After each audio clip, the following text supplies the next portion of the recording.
ನಮಸ್ಕಾರ ಎಲ್ರಿಗೂ. ನೋಡಿ, ಈ ವಿಡಿಯೋ ನೋಡಿದ್ರೆ ನಿಮಗೆ ಗೊತ್ತಾಗುತ್ತೆ ಈ ರೈತರ ಕಷ್ಟಕ್ಕೆ ಅದು ಕೊನೆನೇ ಇಲ್ಲ ಅಂತ ಹೇಳಿ.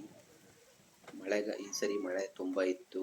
ಅದರಲ್ಲಿ ಗೋಳಾಡಿ ಔಷಧಿ ಹೊಡೆದು ಎಲ್ಲ ಉಳಿಸ್ಕೊಂಡು ಅಲ್ಪ ಸ್ವಲ್ಪ ಉಳಿದಿದ್ದ ಕಾಫಿನ ಕೊಯ್ದು ಅಂಗಳದಲ್ಲಿ ಒಣಗಕ್ಕೆ ಹಾಕಿದ್ದಾರೆ ಪಾಪ.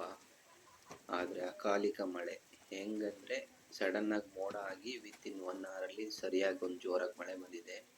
ಏನು ಸರಿ ಮಾಡ್ಕೊಳಕ್ಕೆ ಆಗಿಲ್ಲ. ಅಂಗಳ ತುಂಬ ಕಾಫಿ ಹರಡಿರ್ತೀವಿ. ಆವಾಗ ಏನಾಗುತ್ತೆ ಅಂದರೆ ನಾವು ರಾಶಿ ಮಾಡಿ ಮುಚ್ಚಕ್ಕಾಗೋದಿಲ್ಲ. ಜೋರಾಗಿ ಮಳೆ ಬಂದು ಅದು ನೀರು ಅಂಗಳದಲ್ಲಿ ಹರಿಯಕ್ಕೆ ಶುರು ಮಾಡಿದಾಗಿಲ್ಲ ಮಳೆ ನೀರಿನ ಜೊತೆನೆ ಹರಡಿರೋ ಕಾಫಿ ಎಲ್ಲ ತೊಳ್ಕೊಂಡು ಹೋಗುತ್ತೆ. ನೋಡಿ, ಇದನ್ನ ನೋಡಿದ್ರೆ ಗೊತ್ತಾಗತ್ತೆ ನಿಮಗೆ ರೈತರ ಕಷ್ಟ ಎಷ್ಟಿರುತ್ತೆ ಅಂತ ಹೇಳಿ.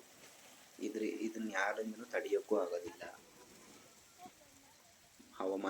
ವಾತಾವರಣದಲ್ಲಿ ಆಗ್ತಿರೋ ಚೇಂಜಸ್ ಇಂದನೇ ಈ ಥರ ಎಲ್ಲ ಆಗ್ತಾ ಇರೋದು. ಇದು ಇವತ್ತಿನ ಕಷ್ಟ ಅಂತಾನೆ ಅಲ್ಲ, ಇದು ಯಾವತ್ತಿಂದನೂ ನಡೀತಾ ಇದ್ದಿದ್ದ ಕಷ್ಟ. ನೋಡಿ, ಇದನ್ನ ನೋಡಿದ್ರೆ ನಿಮ್ಗೆ ಅರ್ಥ ಆಗ್ಬೋದು ಯಾಕೆ ಯಾವ ಅಪ್ಪ ಅಮ್ಮನೂ ನನ್ನ ಮಗ ರೈತ ಆಗಲಿ ಅಂತ ಬಯಸೋದಿಲ್ಲ ಅಂತ ಹೇಳಿ. ನಾವು ಎಲ್ಲದ್ರ ಜೊತೆನೂ ಹೊಂದ್ಕೋಬೇಕಾಗುತ್ತೆ, ಪ್ರಕೃತಿ ಜೊತೆನೂ.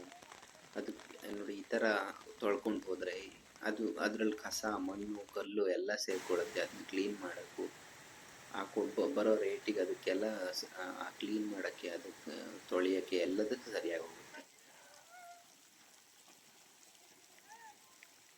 ಕೆಲವೊಬ್ಬರೆಲ್ಲ ಹೇಳ್ತಾರಲ್ಲ, ಈ ರೈತರಿಗೆ ಸಬ್ಸಿಡಿ ಕೊಡಬಾರ್ದು, ಈ ರೈತರ ಸಾಲ ಮನ್ನಾ ಮಾಡಬಾರ್ದು ಅಂತ.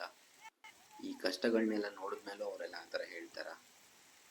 ನೋಡಿ ಹೆಂಗೆ ತೊಳೆದು ಹೋಗ್ತಿದೆ ಅದು. ಅದನ್ನೇನಾರು ಹಿಡಿಯೋಕ್ಕಾಗತ್ತಾ? ಏನಂತ ಎಲ್ಲಿಂದ ಹಿಡಿಯೋಣ? ಹಳ್ಳ ಸೇರೋಗುತ್ತೆ, ಹೊಳೆಗೆ ಸೇರ್ಕೊಬಿಡ್ತದೆ. ನೋಡಿ, ಆ ಕಲ್ಲು ಮಣ್ಣಲ್ಲಿ ಏನು ಹುಡುಕ್ತಾ ಇದ್ದಾರೆ ಪಾಪ. ಏನೋ ಸ್ವಲ್ಪ ಉಳಿದಿರೋದು ಉಳಿಸ್ಕೊಳ್ಳೋಣ ಅಂತ ಹೇಳಿ ಪ್ರಯತ್ನ ಮಾಡ್ತಿದ್ದಾರೆ. ಅವರಿಗೆ ಮಳೆ ಬರ್ತಿರೋ ಕಡೆಯಿಂದ ಅವ್ರಿಗೆ ಛತ್ರಿನೂ ಬೇಡ, ಏನೂ ಬೇಡ. ನಾವು ಬೆಳೆದಿರೋ ಫಸಲು ಉಳಿಸ್ಕೋಬೇಕಲ್ಲ ಅನ್ನೋದೇ ಒಂದು ತಲೆಯಲ್ಲಿದೆ. ಮತ್ತೆ ಮಳೆಯಲ್ಲಿ ನೆನ್ಕೊಂಡು ಹೆಂಗೆ ಕೆಲಸ ಮಾಡ್ತಿದ್ದಾರೆ ನೋಡಿ. ವಿಡಿಯೋ ನೋಡಿದ್ದಕ್ಕೆ ತುಂಬ ಧನ್ಯವಾದಗಳು. ರೈತರಿಗೆ ಸಪೋರ್ಟ್ ಮಾಡೋದನ್ನ ಯಾವತ್ತೂ ನಿಲ್ಲಿಸಬೇಡಿ. ರೈತ ಇದ್ರೇ ನಾವು